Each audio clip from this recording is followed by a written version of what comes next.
Baik, Shalom. Perkenalkan, nama saya Novita Hagarduka. Saya dari program studi PGSD dari kelas D. Di sini saya akan menjelaskan secara terperinci materi tentang Merdeka Belajar. Pengertian Merdeka Belajar berbasis kompetensi. Di dalam Kamus Besar Bahasa Indonesia, kata merdeka dapat diartikan sebagai bebas dari penghambaan, penjajahan, atau dapat dimaknai dengan berdiri sendiri.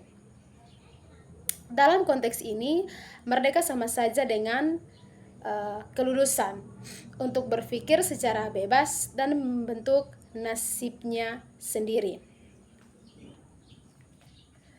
Menurut pakar pendidikan, belajar merupakan sebuah usaha yang diupayakan untuk merubah setiap individu untuk memperoleh perubahan secara keseluruhan, interaksi terhadap lingkungan kepada setiap individu. Secara umum telah dikemukakan bahwa belajar sebagai perubahan pada individu yang terjadi melalui pengalaman dan bahkan karena pertumbuhan atau perkembangan dari itu merdeka, perkembangan tubuhnya atau karakteristik seseorang sejak lahir. Maka dari situ merdeka belajar merupakan kebebasan di dalam diri itu. Dalam diri itu merdeka belajar merupakan kebebasan dalam diri kreatif guna mengembangkan diri setiap individu dengan menentukan nasibnya sendiri. Merdeka belajar juga siswa dapat memaknai pemberian ruang yang lebih terhadap siswa dengan adanya kesempatan belajar secara nyaman dan tenang, bebas. Sedangkan kompetensi adalah kemampuan peserta didik untuk melakukan sesuatu dengan baik. Misalnya, kompetensi juga mencakup pengetahuan dan keterampilan yang dibutuhkannya untuk menyelesaikan soal, atau bahkan seperti menyelesaikan masalah yang dihadapi dalam kehidupan masyarakat dan atau kemampuan dalam menghadapi organisasi. Pada pembelajaran berbasis kompetensi, siswa diharapkan mampu mendemokrasikan pengetahuan, pengusahaan konsep, dan keterampilan dalam proses pembelajaran. Dalam sistem pembelajaran berbasis kompetensi, siswa melakukan pembelajaran sesuai dengan tahapan pengusahaan kompetensinya hingga tuntas, kemudian melanjutkan pada tahap penguasaan kompetensi.